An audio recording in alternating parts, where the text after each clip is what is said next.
unmute the mic. Hey, music makers, welcome to In Tune. My name's Leon Harrell. On today's episode, we're going to be talking about how to improvise at the keyboard using the pentatonic scale.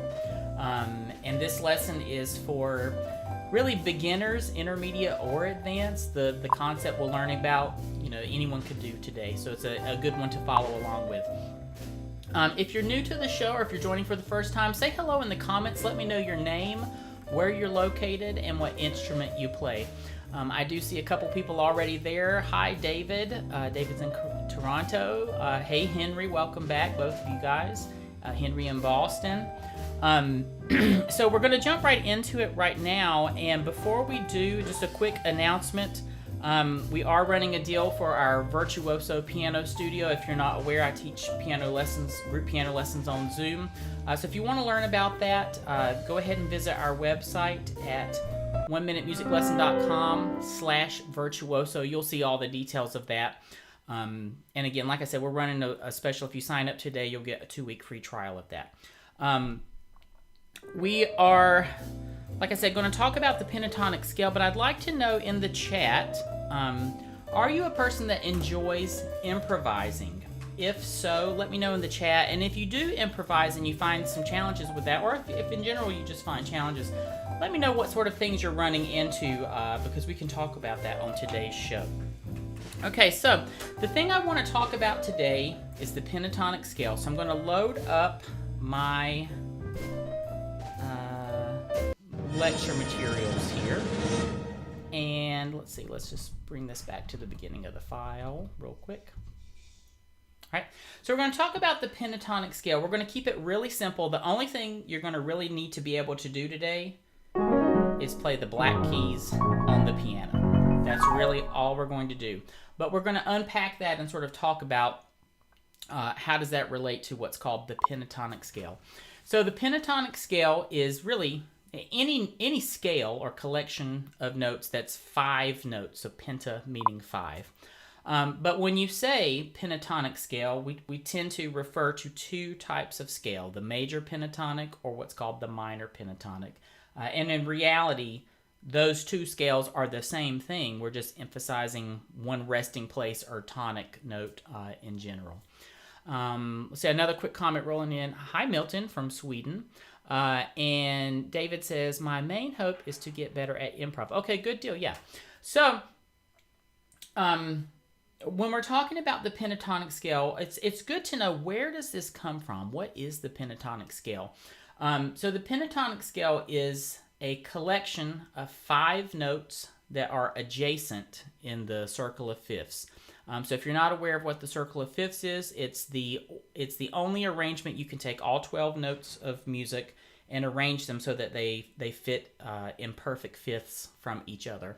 So let's unpack that if you're new and explain what that means. So a perfect fifth is the distance between 2 notes. So for example, D to A. And it's the distance where the letters between the 2, D, E, F, G, A, are 5 letters apart. Perfect fifth. But in order to make sure that it's a perfect fifth, you also have to count the half steps or the semitones between them. So when we're counting the letters D, E, F, G, A, we start by counting with the number 1. So 1, 2, 3, 4, 5. But to make sure it's a perfect fifth, not an augmented fifth or a diminished fifth, we want to count the semitones or the half steps. Those 2 words mean the same thing. So when we're counting half steps, we'll start by counting with the number 0 on the starting note. So from D to D sharp is the first half steps because we're measuring the distance between them. To E is 2, 3, 4, 5, 6, 7. So from D to A, 7 half steps or 7 semitones.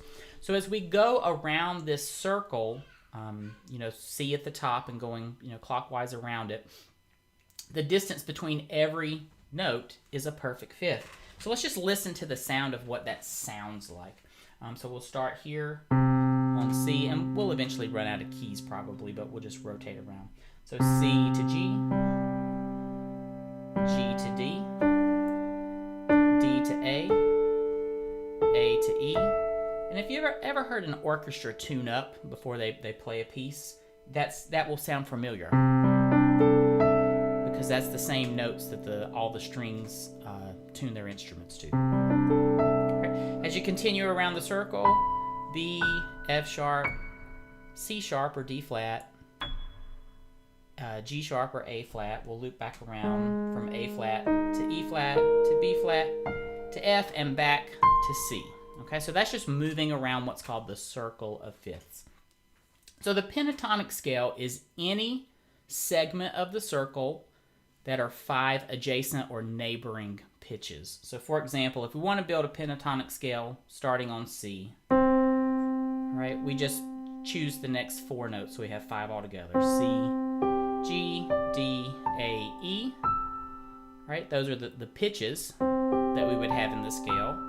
But we tend to reorder them or bring them down so they all fit within an octave. So to do that, we'll drop the D, we'll bring it down an octave. We'll drop the A, bring it down an octave. And the E, we'll bring it down 2 octaves so that everything fits C, D, E, G, A within 1 octave or between these 2 Cs. Okay, so you could build any pentatonic scale, or the major pentatonic that we're talking about. You can build this on any note of the circle of fifths, as long as you're finding 5 notes side by side. So here is an example of the pentatonic scale built on the black keys of the piano.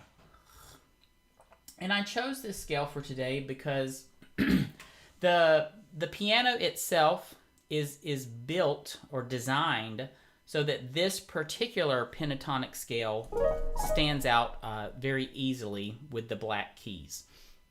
So as a new person improvising on the keyboard, or maybe you're new to the piano in general, the black key pentatonic scale, which is the G flat or F sharp pentatonic, it's the easiest to play because the pattern itself is baked into the black keys. So you don't really need to understand any of the theory we've just talked through to be able to create the sound of that particular pentatonic scale.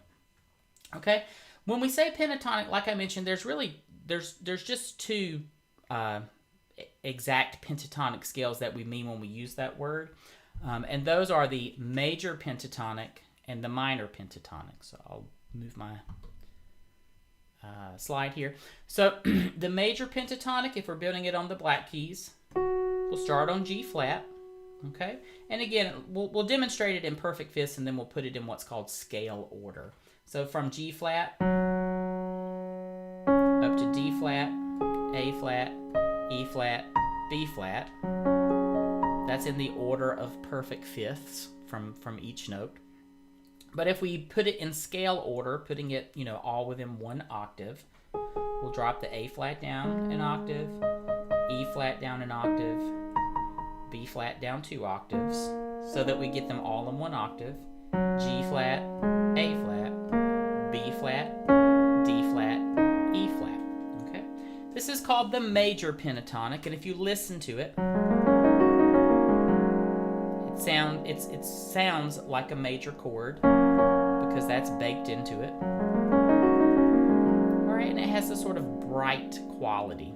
And when we say words that are, qualifiers of sound, that's always subjective. So to me it sounds bright, but to you it may sound happy or upbeat. You might have a different word.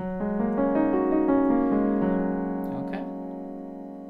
And then the other type of common pentatonic scale is the minor pentatonic. So it's exactly the same notes, but the difference is that we start, in this case, on the E flat, all right, or which would be the relative minor of G flat major or G flat pentatonic, major pentatonic.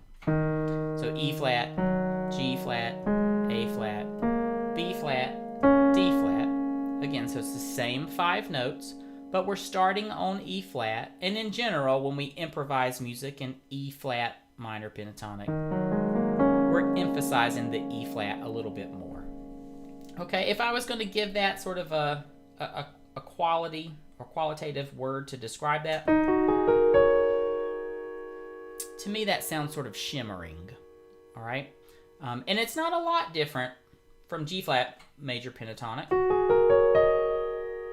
All right, very similar, right, but slightly different. The difference here is the minor chord. E flat minor is baked into the chord. All right, and if you want to get technical, E flat minor 7, the D flat, is also baked into it. Okay? So those are the two most common pentatonic scales, and when you hear someone say, oh, play the pentatonic scale, they probably mean the major pentatonic. It's very possible they could also mean minor pentatonic, but you'll usually say play the minor pentatonic. And then the last thing to know is that the pentatonic scale, this minor pentatonic, if we add just one more note to it, it becomes the blues scale. So that's a nice little extra tidbit. So if we have that E flat minor pentatonic and we add an A, all right, the passing tone from A flat, A to B flat, so passing through those notes, right, we get the sound of the blues scale. All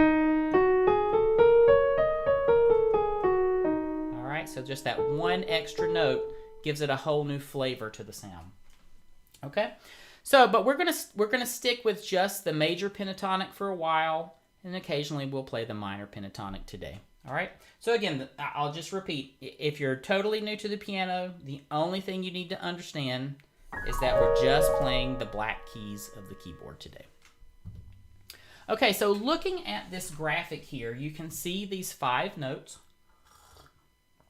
And I like to represent them as a circle so that you, as the person playing or thinking through these things from a theory perspective, it's easier to look at the circle and not be so attached to the particular order of the notes that you play, and it's a little bit easier to detach from just the possibility of major pentatonic or minor pentatonic, because we could also play the other 3 modes that exist in there. So what do I mean when I say modes? So if we start this scale on G flat, okay, that's the first mode or the first order that we could play these 5 notes in. But if we continue around this circle, just starting on different notes, we're moving into the different modes of the same scale. So now we've got A flat as the starting note. Okay, so it's still the same pitches from G flat major pentatonic, but we may be emphasizing starting and ending on A flat more often. But we can continue around the circle to continue through the different modes of that. So here's the sound of it starting on B flat.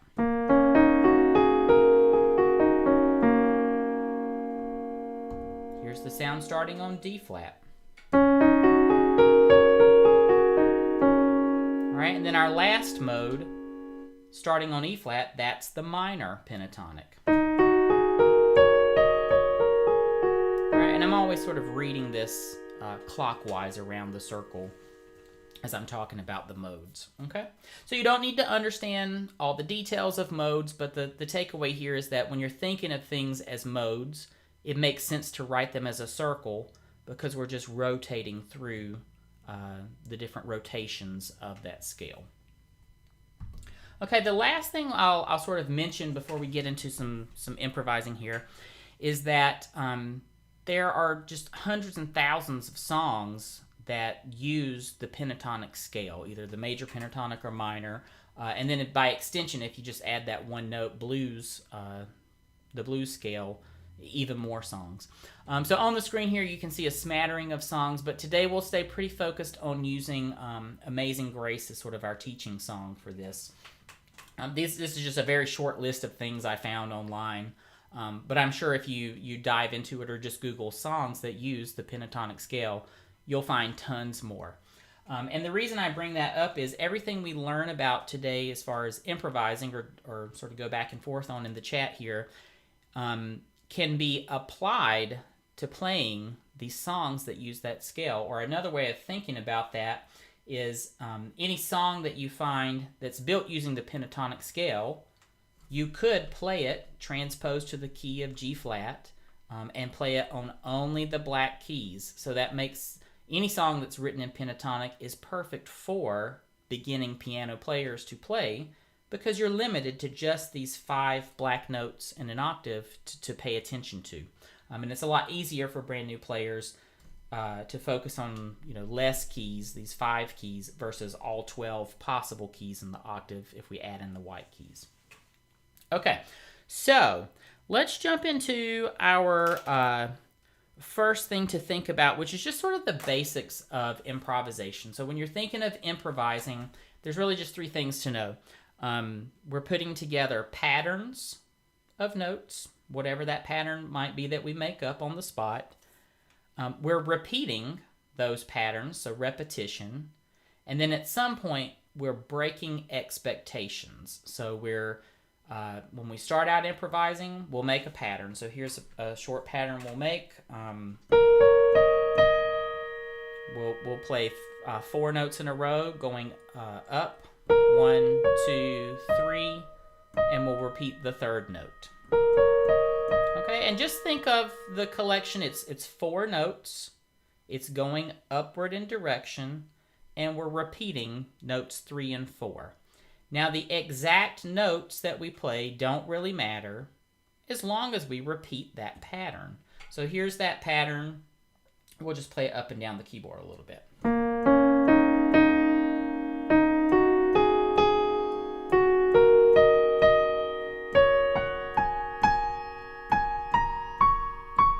Okay, so I'm just randomly choosing a starting point.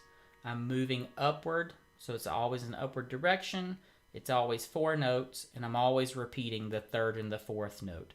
So there's not a lot to think about, and it really doesn't matter what note it is because we're confining it to the pentatonic scale. The beauty of this scale is that it only has 5 notes. No matter which notes you hit or play together, we're only creating the sound of intervals that are called consonants, meaning they sound good together. There's no clashing. There's no real dissonance to it. What little bit of dissonance there is, the major second in there, is not very dissonant. It's pretty neutral sounding. So that's a long way of saying, and a very music theory way of saying, you can't play a wrong note. They all sound good together in the pentatonic scale. Okay, so just to recap, the basics of improv are patterns, repetition, and breaking expectations. So the pattern we just talked about, up, group of 4, repeat numbers 3 and 4. That's our pattern. Now, repetition. Let's say we create this pattern. We do a couple of them. We want to begin to repeat some of the things we're doing. So sometimes we'll just repeat it, the pattern just over and over, just a small amount of the pattern.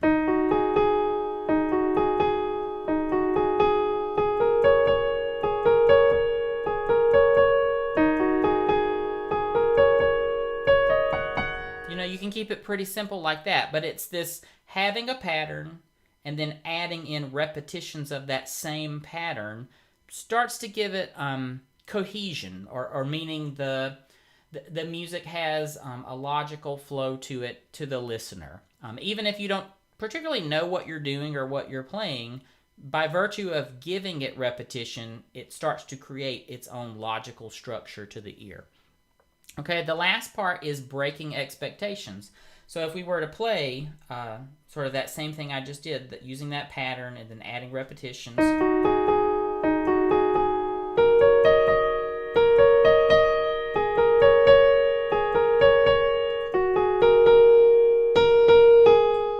So when I broke the pattern there at the end, dun dun dun, that breaks your expectations and it keeps the music fresh. It keeps the listener engaged, because if we repeat any pattern or we have a repetition of that pattern for too long, it starts to get boring. We start to lose interest. So it's that final ingredient of breaking the expectation that keeps it fresh. So it's a delicate balance in the long run of improvisation to balance the pattern, the repetition, and the breaking the expectation, to make a really great improvisation. But even as a beginner, if you just know, kind of rotate through those three ideas, not so much equally. You're going to have the pattern the most. The repetitions are a little bit less than that. And then the last thing, the breaking expectations, you do that just kind of once in a while to keep it fresh. Okay, so that's kind of the overall strategy of improvising, at least for what we're working with today. There really are no rules in general to improv overall. But, okay, so that's kind of the basics of what we'll talk about. So the first thing we want to do is figure out, what are some easy patterns to work with? Well, the easiest possible pattern, if you've never played the piano, or if you just want to spice it up a little bit, is a glissando, because there's really nothing to that pattern. It's just a swiping motion of the keys. So a glissando sounds like this. All right? You could do a glissando down like that. You could do a glissando up or towards the right like that. The only thing I'll tell you about playing a glissando, as far as correctly, you don't want to do it too forcefully, and you don't want to do it, even though that sounds really fast to your ear, if you do that too forcefully on the keyboard, you will injure your fingers, because the edge of the key is sharp enough to cut your finger if you do it with too much force. So the real secret of a glissando is, like, give it a very light touch, and it will sound faster than you actually need to move your arm. All of this sound is blurred together. Just by virtue of it moving, it sounds relatively fast. So don't feel like you have to fling your arm through it. When you're playing a glissando, if you're thinking a little bit more technically about playing the piano with good technique, try to use the edge of your finger, all right, on the keyboard, and you'll place it downward when you're coming down, and just drag it down slowly and softly. So just try that on your own. Right, from right to left or top to bottom if you're thinking of pitch. Just very soft, using the edge of your finger. When you come up to play a glissando, you're sort of using the top pads of your fingers, and your nails will sort of scrape along. You'll hear that sound. I don't know if you can quite hear that or not, but it'll click on the keyboard. So if you're too forceful and too fast, there's a lot of clicking. So you don't really need to do it forcefully or fast, and you want to get a little bit more of the skin between the first two knuckles here is the contact point. All right? All right, like so. So that is a very simple pattern to work with when you're improvising, if you're totally new to the keyboard, or you maybe just want to expand your palette a little bit. So let's just do a short improvisation.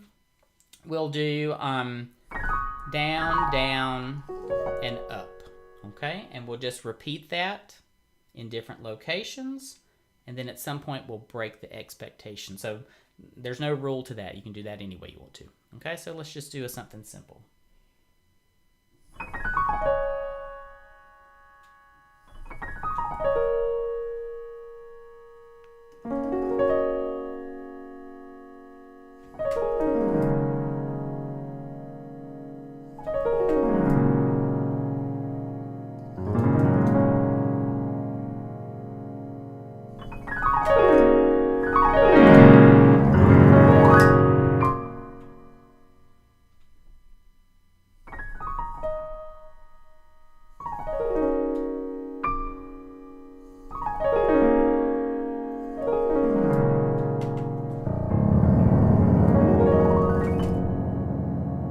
So that was just a very simple improv of down, down, up, and then at some point I broke the pattern by just playing some random white keys to sort of mix it up a little bit, okay? So that's a very simple pattern. You could add that into any piece of music. You've heard glissandos all your life. Okay, so the next thing would be, well, what if we want to well, let's stick with relatively made up on the spot stuff. So the next thing we would do is start to create melodies that are improvised. So melodies, there's really nothing more to a melody than just saying it's a series of notes or a series of keys. All right, and when you're making a melody, by virtue of it being the pentatonic scale, you've already made it to where almost no matter what you play, it's going to sound good. So maybe you'll layer on one extra rule, or not one extra guideline of melody writing. So maybe you want to keep your melody within an octave, or maybe you want to keep it within an octave plus a fifth. So like from G flat to the D flat, an octave above it. Because when it comes to a melody, what makes a melody, quote unquote good, that's subjective to everybody, is that you could sing it back. And most people can only sing about an octave, or maybe up to an octave and a fifth. But if the melody's spread all out, it's much harder to sing because our voices don't have that big a range for most people. Some people do. Okay, so let's continue on with improvisation. So the next level I would say is let's just do some free play around the black keys, okay? And we'll keep our focus in between these two notes here, all right? And I don't have my dice with me. Usually I like to place a dice or coins on the boundaries of what I'm trying to teach. So it's just a little more visual, but that's okay. I don't have that handy today. So from here to here, this is what we'll work with, and we'll just do some free play, meaning there's not really a meter, there's not really a beat. We're just playing around with the notes in between that space. So here we go, just sort of random selection.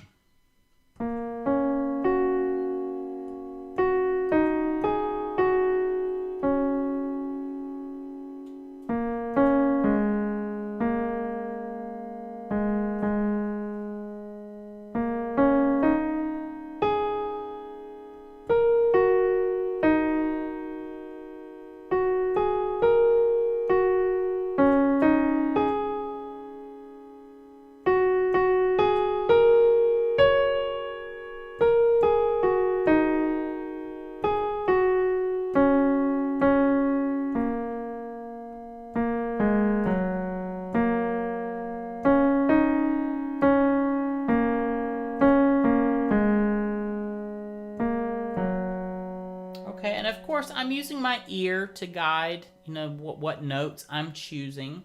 But if we want to think about just, what are some of the basic techniques in that, primarily I'm mixing up, moving scale-wise, meaning each note of the scale. So because we're limited to the black keys, just moving up them in order. So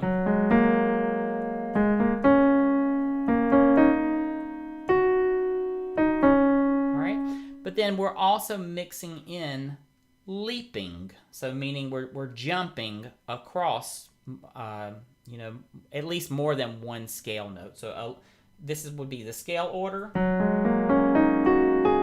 right, but if I'm leaping, I might leap from here up to here. So I'm skipping over some notes in the scale.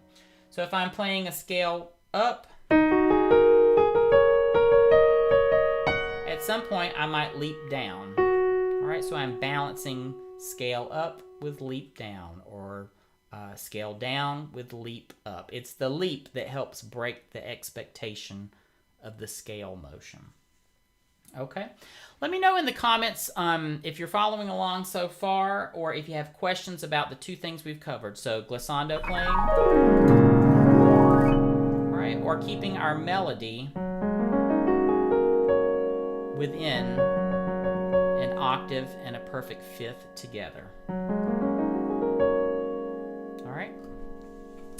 The next thing to think about is, because so many songs are written with the pentatonic scale, if you find like a list of tunes to look at, kind of like what we have on the screen, It's relatively easy to play them by ear, even if you really don't have any training, because you've only got the 5 notes to work with, so that your choices are pretty limited. So for example, Amazing Grace. I'll tell you the starting note, which is D flat. All right, if we're doing it in the key of G flat. But then you can use your ear to start picking out what are the notes. And there's so few choices, you'll probably figure it out. So I'll give you the first 2 notes, which is D flat to G flat. All right, and then you would sort of move around and improvise. What would the next note be? And you can test it with your ear. Does it sound right or does it not sound right? But the beauty is, if it's wrong, it will still sound pleasing to the ear because we're just playing a pentatonic scale. So for example, I'll play it, but I'll mix in some incorrect notes. But you'll notice it still sounds fairly good.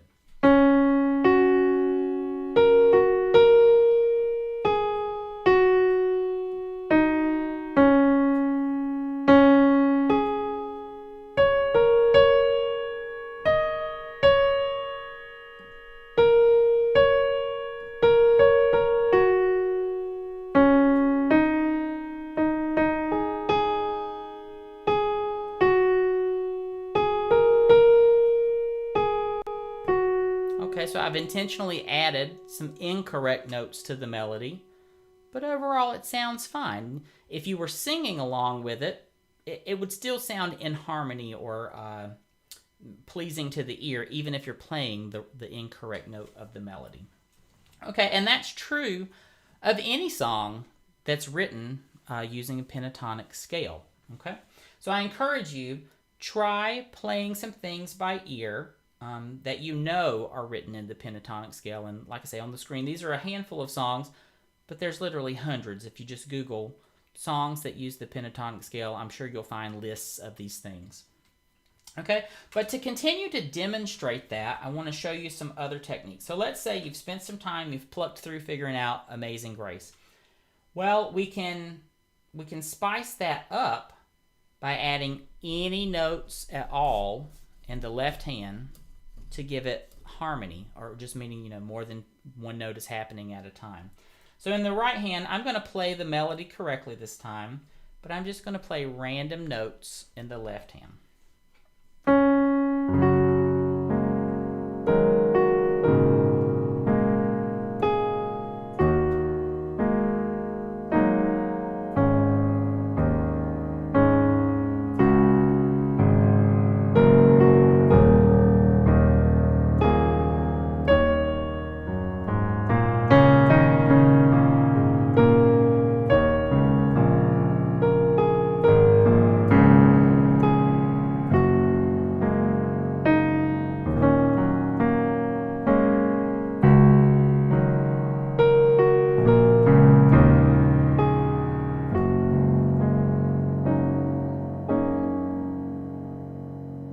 Okay, so you can see it sounds just fine, kind of regardless of what I'm playing in the left hand.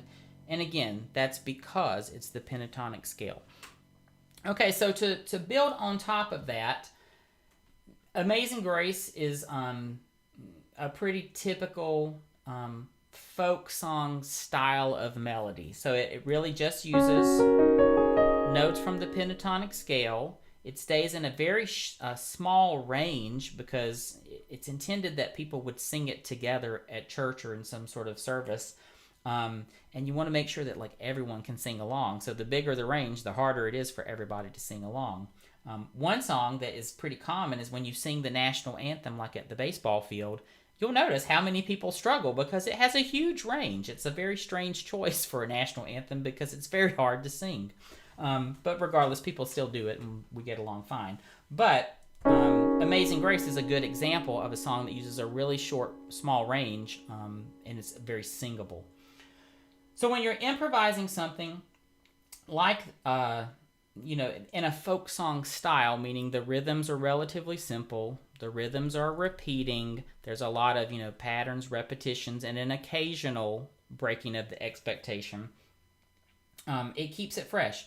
So let's say we want to improvise something that's, sort of in the style of Amazing Grace. So we can keep the rhythm part because everyone knows that tune. So we're just using the rhythm. So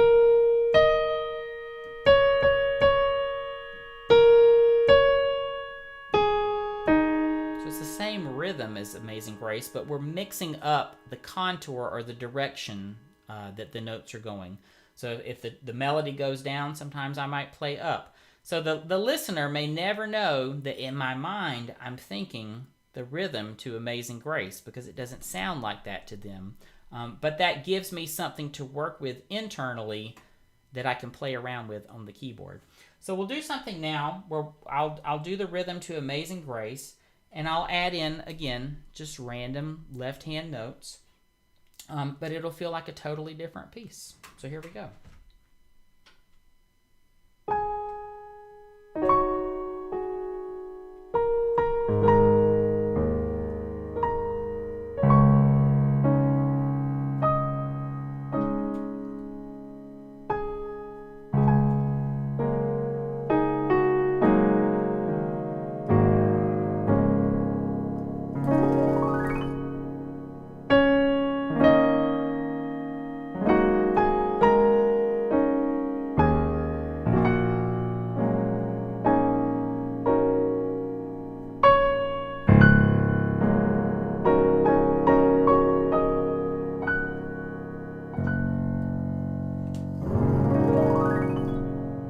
So very simple improv, nothing really to it. And many people, not so much if you've never sat at the piano, that could be a challenge for you, but if you've played for a little bit, that should be pretty easy for you. Okay. Last thing I want to cover is using play-along tracks. So this is a great technique if you are new to improvising, or even if you've been improvising for a while, but your improvisation feels kind of stale and it feels a bit uninspired. So one thing you can do is find play-along tracks. So last week on our show, we talked about using a play-along track. I have that available to my patrons on Patreon. And that particular track was using a drone sound, and the scale we were doing was A Aeolian, or A natural minor, so all the white keys of the piano. And it was a very free-form, free-flowing type of drone sound, with the purpose that, you create the rhythm. The music for the play-along track has no rhythm, so that you can make your own rhythm. Well, other play-along tracks are the opposite. They're giving you the rhythm so that you can play, in harmony with their rhythm, or fitting together with that. So if you've never heard a play-along track, it's pretty easy to go on YouTube and just search play-along track, and then you can give it some extra words if you want to narrow it down. So maybe you want jazz play-along track, 60 beats per minute. You search that, you'll get back 15 things to listen to, and there's many places you can buy these tracks, but there's tons of free ones on YouTube if you want to check it out. But I found one earlier today. This particular play-along track is in sort of a jazz style, and it's in the key of G flat major. So it's perfect for playing any kind of improvisation on the black keys. Okay, so let's just take a listen to it, and I'll switch my camera view to listen.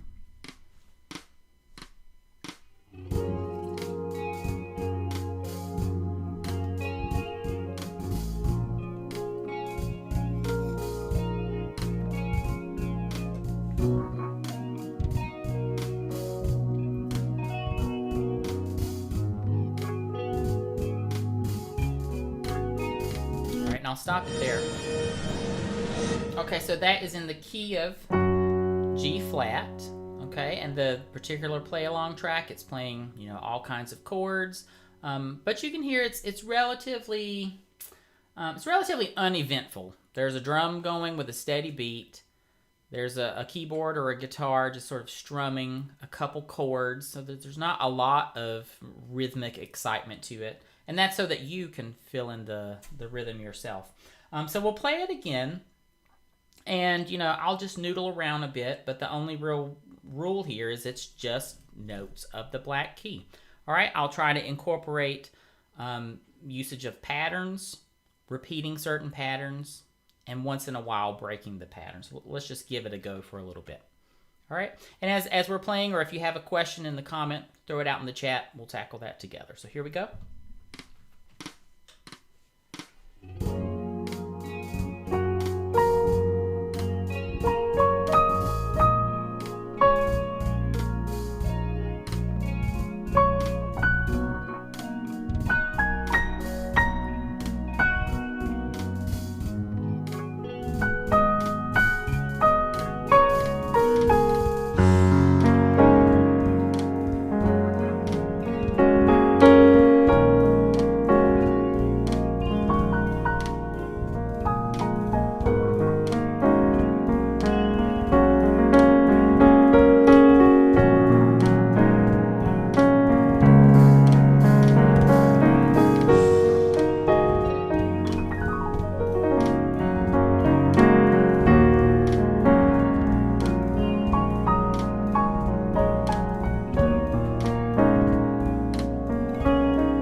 I'll stop there. You get the idea. Okay, so play along tracks are great to play along with. It's very easy to improv. Well, it's very fun to improvise with them. Easy is a subjective term. But when you're playing along to improvising with a play along track in the key of G flat major, you can't go wrong with any black key that you play. Taking a look here, let me just advance this slide real quick.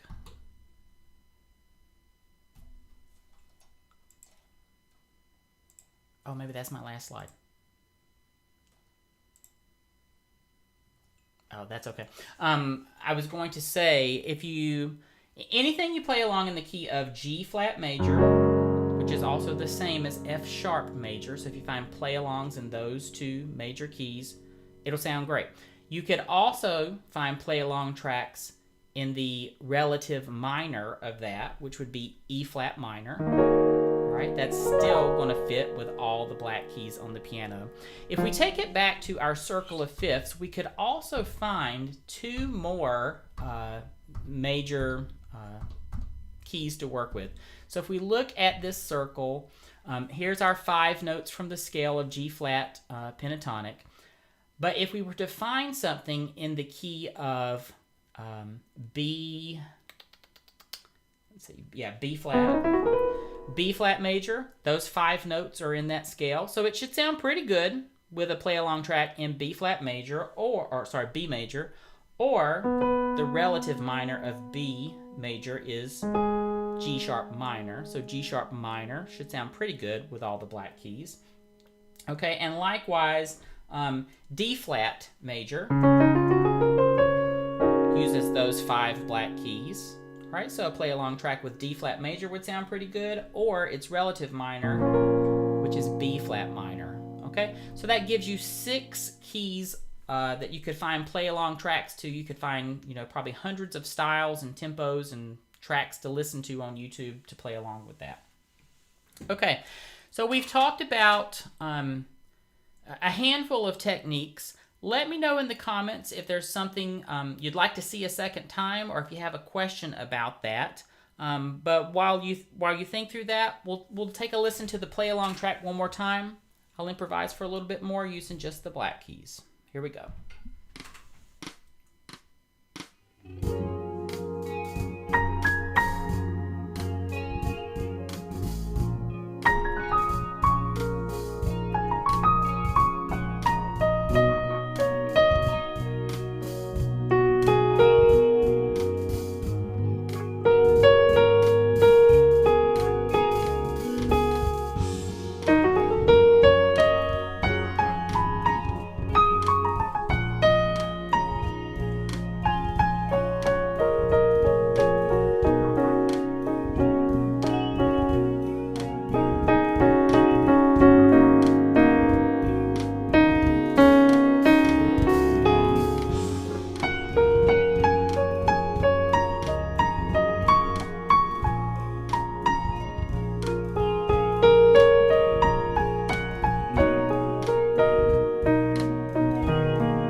And I'll add in a comment, I did use a little bit of the blues scale just by adding that A natural. All right, you can really sort of jazz it up a bit there. So a couple comments rolling in. Oh, James just says, great lesson. Thanks, James. So if you have questions, let me know in the comments, or if you're catching us on the replay throughout the week, feel free to throw it in the comment section below. We'll address that in the upcoming lesson. I'll wrap up today's lesson by saying we're playing around maybe with some new times for the show. Typically I do Saturday 10 a.m. Central Standard Time, which is Chicago time, but I'm interested in probably moving it to Sunday 1 p.m. Central Standard, which is what time we did today's show. Let me know in the comments if you like this time. I'm finding that may work a little bit better for my schedule, but we might play around with a little bit, especially throughout the summer for the timing. Other things to note real quick. We always like to thank our patrons. So if you enjoyed today's show and you want to support our mission, which is to spread musical literacy around the world, visit oneminutemusiclesson.com/support. You can learn all about different ways to support us. We always appreciate financial support through Patreon, but there's tons of other ways that we list on our website. And then the last thing to note, we are running a special right now. If you're interested in piano lessons, I teach a group piano lesson through my VIRTUOSO piano music studio. It's primarily for beginners and especially adults. My main focus is working with adults. If you're interested in that, you can learn a lot more at my website, oneminutemusiclesson.com/virtuoso. You'll learn all about that. That's going to be it for today. Thanks, guys, for joining. If you like today's show, give it a thumbs up. That always helps with the YouTube algorithm. And that's going to be it. I'm Leon Harrell. Thanks so much, and I'll catch you next time on In Tune. Take care, guys. Have a good one. Bye-bye.